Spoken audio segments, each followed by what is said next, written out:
Hey Goddess, welcome back to Goddess State, where we activate your divine frequency so that you can become seen and paid. Today we're talking about some of the downloads that I've been getting during this eclipse season regarding visibility, activating your own magic, making sure that you are tapping into your psychic abilities, specifically through energetic hygiene. So right now we're in an eclipse portal. We just went through the Pisces lunar eclipse and we're about to go through a solar eclipse in Virgo in a week and a half or so. Anyways, I have been having the craziest death, rebirth, Piscean themes ever because it's activating my 8th house of death and rebirth. So I've been going through a lot of death themes, but not necessarily ego deaths, more like threats to my physical health deaths. So I've been experiencing things like lots of heart pains, chest pains, shortness of breath that's been very scary. So a little context astrologically as to why I believe this is happening is because I do have a Capricorn Mars. And if you know anything about astrology,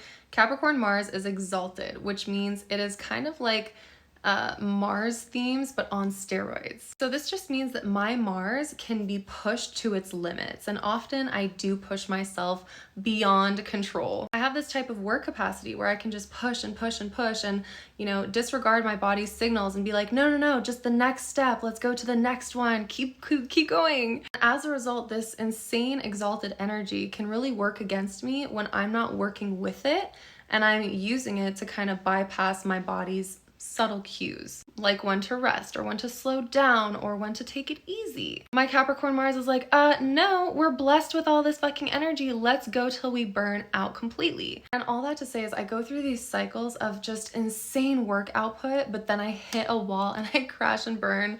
Oh my gosh, this is a lifelong lesson for me, I feel. So during this Pisces lunar eclipse, I had this download that oh my God, sleep is so important, right? It was activating my 8th house themes of sleep because the 8th house has a lot to do with healing and regeneration and restoration that happens in the shadows, like in the dream world. So if you're anything like me and you're very ambitious and you push your body past your limits to just get the next launch done, get the next product out, help another client, reduce the amount of sleep that you get so that you can just keep living more strongly in this physical realm, you're going to definitely relate to this podcast episode. So we all know that we live in a patriarchal society that benefits from our consistent output. It might benefit the male because the male's biological rhythm is in alignment with the sun and the woman's biological rhythm is in alignment with the moon, meaning women are a lot more cyclical and we flow throughout a 28-day period. We have like one good week a month and then the rest, our hormones are just crazy. So in general, society is put under this spell to push past our limits. It's not set up in a way that allows us to thrive and flow magically, tap into our play or tap into our magic. And as a result, our physical vessel often suffers. Self-care is often put on the back burner while we take care of things in this physical reality. But if you are a business owner or an artist or an entrepreneur or an influencer and you are looking to scale your impact, then you need to know how to scale your energy. Hence the episode being about energetic hygiene. So this looks like proper sleep, proper diet, and we're not going to get into, what kind of meal plan or how many hours a night you should get of sleep. But I do want to talk about the magical element of taking care of our physical vessel so that you can approach this journey of health through a very fun lens. I know for me, I love being awake in this physical reality. It's fun for me to create and manifest and see my dreams come to fruition and spend time with my loved ones. So it's very hard for me to fall asleep at night because I want to stay awake. There's so much to do. There's so much to achieve. There's so little time. There's not so little time. It's just my lack mindset that often comes through about time and there not being enough to actualize all the things that I want to do. But as someone who just went through a Pisces lunar eclipse in the 8th house, I want to talk about taking care of your physical health through a magical lens. So as I was going through these chest and heart pains this past week, and I was having really intense sensations in my body, I started realizing I was having a true health scare. And I was like, okay, what is the message here? And the download was you have to take sleep seriously. And I already knew this, right? We all are bombarded with the fact that you need at least 8 hours of sleep for proper brain function, etc. But something that was really illuminated for me under this eclipse is that I don't have a sleep problem. I just have a surrender problem. And this is not just surrendering to sleep, but this is surrendering control over all elements and facets of my life, within relationships, within my manifestations, within my business. So this looks like holding on too tightly to how I believe things should go, or controlling situations to make sure that they come out the way I originally envisioned them to, making sure that they have the right ending. But under eclipse season, there's no such thing as the right way. There is only the way Goddess and God have intended. Eclipse season is all about being led down paths you could have never written for yourself. You don't know what you don't know. And that's why astrologers often say just surrender to what happens this season, because truly you can't plan it out. There are things at work that are much greater than your mind could possibly conceive of. So surrendering is a huge element of energetic hygiene. When you surrender, you create safety for your nervous system. When we're gripping too tightly or obsessing over the how, our bodies stay stuck in fight or flight mode. But when you just say, okay, you know what? I'm safe, I'm good, I don't have to do what I thought I needed to do, boom, the floodgates open. You feel more creative, you feel more calm, you feel more clear. And then you finally get to operate from a space of, I'm not attached to the outcome. Let's fucking go. And then this emotional freedom happens where you're just like, okay, I'm not attached. I'm not attached to loss. I'm not attached to failure. I'm not attached to this idea of being enough. And then you trust that in this surrender, life is happening for you. You're no longer in resistance with what is, and this surrender actually helps you operate with the reality in front of you. You're not constantly going up against your now moment and then reacting from a space of panic. You're like, no, you know what? Let me just settle right here. What's the medicine right now? Then you become more magnetic, and then you receive the deeper downloads. So this is what happened with me during this eclipse. I was pushing and forcing, and I even created a 30-day challenge in my Spotlight membership. Post your content every single day for 30 days. Originally, great idea, but not during an eclipse season. So I was made aware of how important sleep is for my health. And I was like, okay, I'm gonna make this so fun. We're gonna do a whole sleep routine. And right now, Saturn just went back into Pisces, showing me that if I'm responsible around Piscean 8th house themes, then I will be rewarded somehow. And Saturn is all about authority and responsibility and taking things very seriously so that you can receive blessings. Now, for me, the way I interpret Saturn transiting my 8th house of Pisces right now is if I take sleep seriously, I will come out of this transit looking so young and youthful and beautiful, and I will have amazing downloads from my dream world. So now I have this whole routine. I take reishi, ashwagandha, a sleep tea, I stretch an hour before I go to bed. It's this whole setup, and it's really helping me just surrender into the dream world. This past week, I have had so many beautiful spiritual dreams and have activated so many psychic downloads. I feel like my spiritual powers and my spiritual gifts are back online because of sleep. So I want to share one of the dreams that I had this past week that's really helping me understand where I'm stuck in my journey and also how I'm using my spiritual gifts for the good and also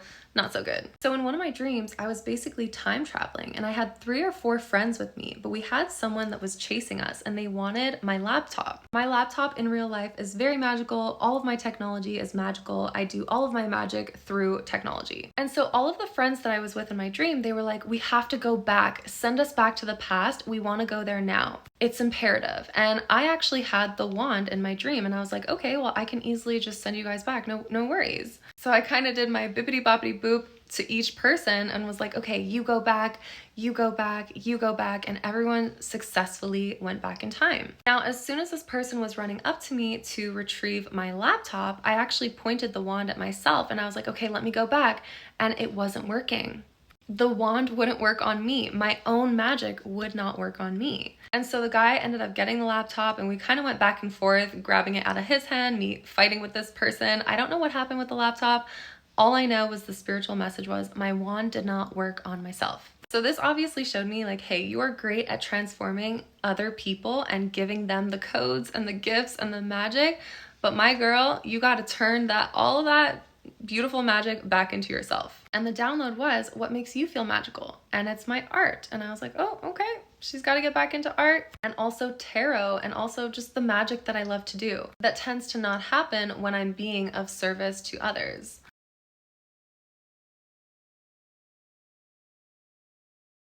But the deeper message too is how much can you really help someone if you are not helping yourself? Because if your magic can't work for you, it can't truly work for anyone else either. So don't try to save the world if you haven't even saved yourself. So this is really a call to embodiment. Your words, your teachings, your rituals, your content, they only carry power if they've pierced your own body first. And you can tell if the teacher on the other side of the screen has lived what they're teaching. They have felt it, breathed it, alchemized it, and now it is gold for you. Then the magic has its true potency and energetic transmission. So the wand was an initiation for me to say, hey, go inward, refine your inner state. Change up a couple beliefs if you need to, especially regarding rest. Now, a side note, I had a mother who basically worked herself to death. We grew up in extreme poverty and she was barely around, and I saw her juggling like 3 or 4 different jobs just to keep us afloat. So that just shows me this is a huge karmic ancestral pattern that I'm here to break for my lineage. And it's beautiful to have the blessing of being at home with my daughter 24/7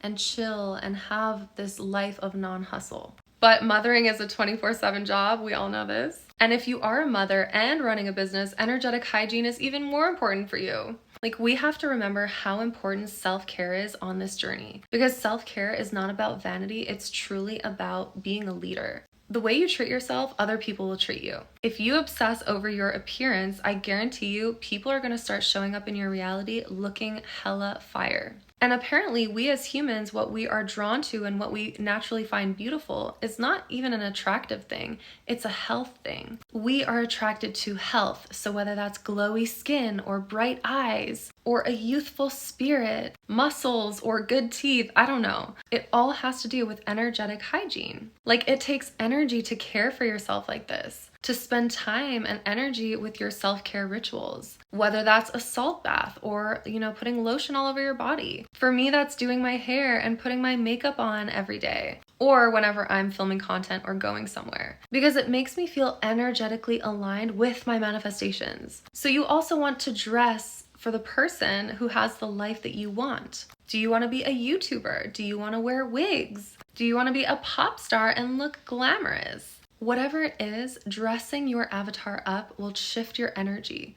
This is part of energetic hygiene too.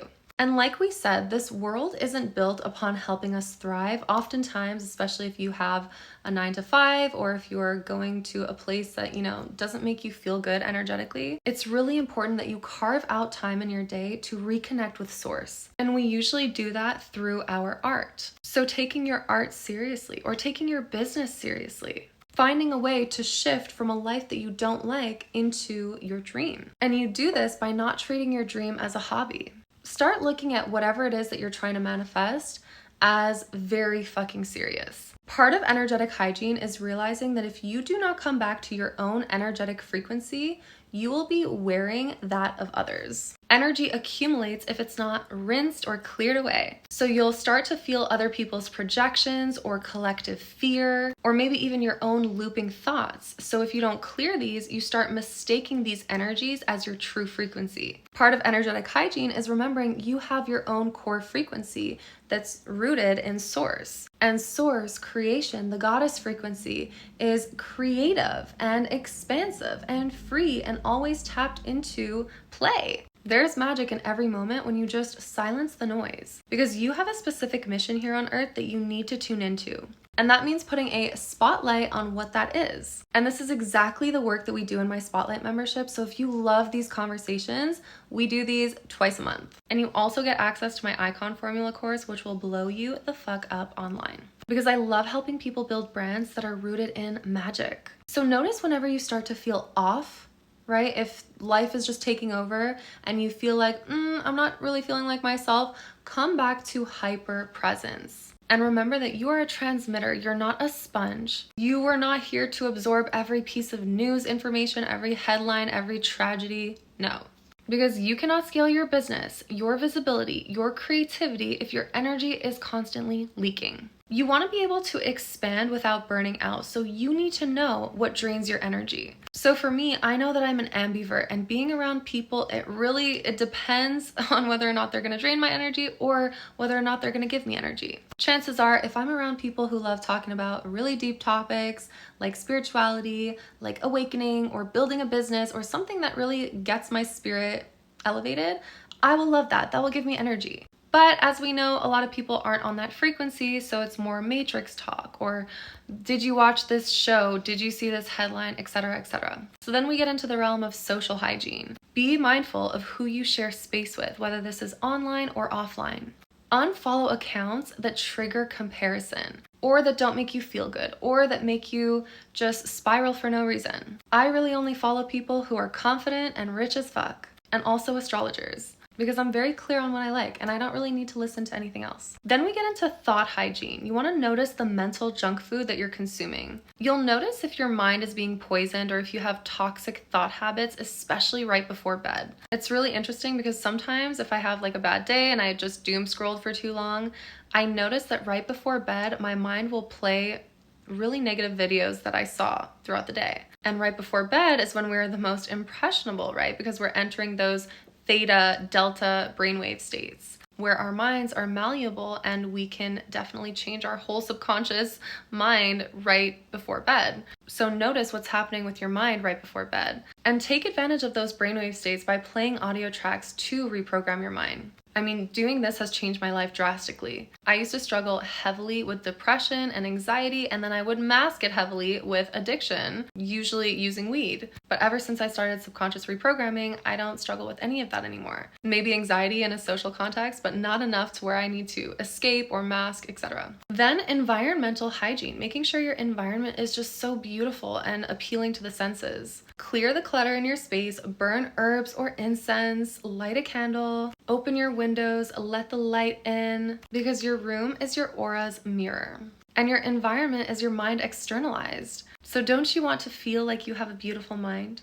And then we have boundary hygiene. I only started really embodying boundaries after my daughter was born, and I realized I went 30 years of my life without boundaries. So set energetic boundaries before calls, before client work, before posting online. And this could simply look like saying a mantra, only what serves me will enter my field. And then food hygiene, obviously eat what you know works for your body. I've been eating the same thing. I alternate 1 to 3 days, but I've been eating the same foods every day for like 10 years. It's just very easy for me to know what to eat and I don't have to struggle with like, oh, what am I gonna make today? No. And then of course, sleep hygiene, which has been a huge revelation for me. Make it fun. You can even set the intention to astral project right before bed. I've been setting the intention to lucid dream so that I'm actually excited to surrender into that sleep state. Because hello, if I can play with the elements and turn water into ice or turn water into boiling water in my dreams, of course I'm gonna wanna do that. I've done that before and it's so much fun, like turning water into snow. I guess I'm a waterbender because I don't usually work with the other elements. It's just all water stuff. But yeah, definitely try lucid dreaming. A great way to get into that is just by doing reality checks during your waking life. So this looks like looking at the palm of your hand like 5 or 6 or 10 times a day to be like, is this real? Is this real? Because this is a part of your day, as you do that, your mind will naturally repeat your behaviors in your dream state. So in your dream, you will raise your hand and be like, is this real? And then you'll realize, oh my God, no, it's not. I'm in a dream. And then I love calling upon my guides in my dream to be like, spirit guides of the highest vibration, are you here? Who's around me? Do you have a message for me? I once did this and I had a bunch of little kids that were just glowing orbs, and they came to circle around me and they all gave me this big hug. And I was like, whoa, I guess I have a lot of kids as my spirit guides. It's crazy too because I have a bunch of 5th house placements in astrology. But the next question that I'm going to be asking when I become lucid in my dream state is, what is the vibration that you can pass to me right now that I should carry forward with me in my waking life to achieve all of my dreams? So you can ask for a vibrational transmission so that you feel it in your dream state and you wake up as the transformed self. It's genius. An idea that came from ChatGPT.